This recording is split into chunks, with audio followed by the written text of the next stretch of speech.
Lubos ang pasasalamat ng ilan nating mga kababayang na repatriate mula sa Middle East. Bukod kasi sa ligtas nilang pagbabalik bansa, napakikinabangan nila ngayon ang natanggap na assistance mula sa pamahalaan. Si Steph Vicente ng Radyo Pilipinas World Service sa sentro ng balita.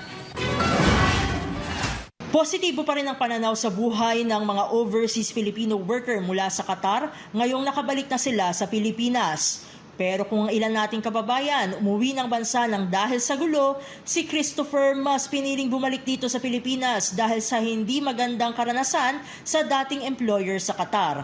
Sa panayam ng Radyo Pilipinas World Service, ikinuwento ni Christopher na bago pa man ang tensyon sa Middle East ay wala na siyang trabaho. 2 buwan na rin siyang naghihintay ng end service salary mula sa kanyang dating employer bilang salesman. Nagkasundo po doon sa OWA at yung company namin na tinausap kami nung HR manager namin doon sa office.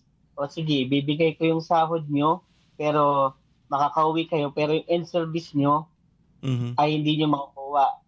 Before February 20, makakauwi kayo pero hindi na yung end service. Di pinabayaan na po namin. Bukod sa hindi nakuhang final pay ay nagkaroon pa ng mga iniindang sakit si Christopher na maaaring nakuha niya mula sa stress sa kanyang pinagdaanan sa dating employer at ang pag-atake ng Iran sa ilang mga bansa sa gitnang silangan, kabilang na ang Qatar. Sa kabila nito, tuloy lang daw ang laban ni Christopher para makapagsimulang muli sa buhay sa tulong na rin ng kanyang pamilya.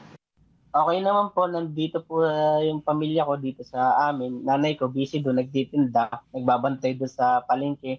Tapos yung anak ko nandiyan, palaro-laro lang. Kasi yung anak ko po nagbakasyon dito. At nagpapasalamat din po ako at naka-attend po ako ng graduation ng aking anak na nag-graduate siya ng grade 6. At naka-attend ako po. Ang pamahalaan naman natin patuloy na nakaalalay sa mga repatriated OFW gaya ni Christopher. Sa katunayan, bukod sa $200 bago ang repatriation, nakatanggap din si Christopher ng 20,000 pesos na cash assistance pagdating niya rito sa Pilipinas. Libre rin siyang nakapagpatingin sa tulong naman ng Department of Health. Sa utos ni Pangulong Ferdinand R. Marcos Jr., natitiyak ang kapakanan ng ating mga kababayang OFW na tinaguriang mga bagong bayani. Para sa Integrated State Media, Steph Vicente ng Radyo Pilipinas, Radyo Publiko.